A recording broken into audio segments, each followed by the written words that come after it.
In today's video I'm gonna show you a new visual improvement and how I've done it. So now hovering over the buttons highlights them, it changes the background color, and if you click on them they flash for a brief period of time. Looks pretty nice. But this also works if you use the keyboard. Of course you can't hover them, but they will flash immediately, almost immediately right after you press them. So I think that's pretty neat. Let me show you how I did it. So hovering over the buttons, it was pretty easy. Just this pseudo class hover, you just set it and it's done through CSS. Not really much to say about this, but when you press on them or when you click on the buttons, in order for them to change the background color to flash, I couldn't find a good way to do it through CSS, but I found a different solution, which is something like this.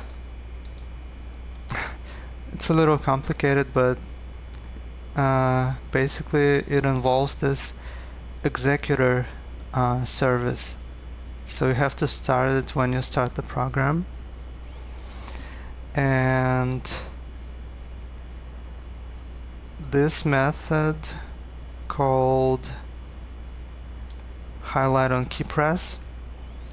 So what it does, basically the button object is passed to it. Highlight the passed button briefly after pressing it. The object is passed, and I create a new runnable object. It's basically like a task. The syntax is this. So you just type public void run and whatever you want it to do to be performed. So this task, a runnable called highlight, sets the background color to a different one immediately after pressing. That's the purpose of this task. And another task on highlight, it sets the style sheet back to change color on hover. So it basically changes and immediately changes back, and you execute it in this way. Executor, we defined it way up there.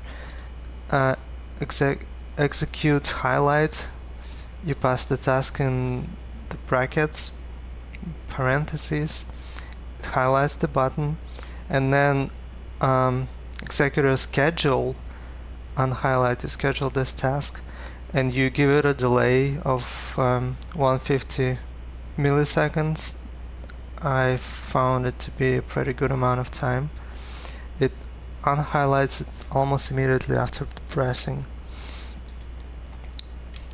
It works really well. I mean, it's not like there's a little bit of delay, but not something like really like noticeable or uncomfortable. But actually, if you just do this, then when you close the app, it will not close properly. It will be kind of still running. The process will not shut down. So in order to shut it down properly, I had to do this. So I access stuff in that file, that class, via this line of code, and then I shut down the executor, and so the app closes properly. Stage, set on close request, event, hello controller, executor shut down, and only then the app closes properly.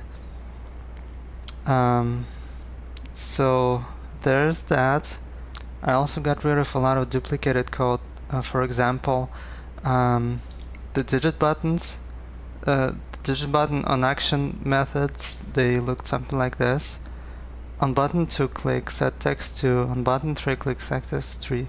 There was a lot of these methods, but I found out that you can actually get the information of what exactly pressed from the event. That you can basically grab the event that goes with the onClick action, and so we can access that event and grab the object that caused it. And so there was like 10 duplicated methods. Now there is just one on digit press, and we specify the arguments it should take. So type action event, grab the past and action event from the digit button.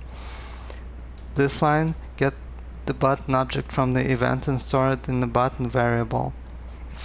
So we already grabbed the button object. Then we pass the current button to highlight on key press that it lights up when fired. Well, that's the method I talked about earlier. So basically we just do this button get text instead of hard coding the operator plus sign, for example, because buttons text is just like the digit text. It's 8, 9, 6, and so we grab it and just pass it to the method, and depending on which button was pressed, it's gonna get it properly.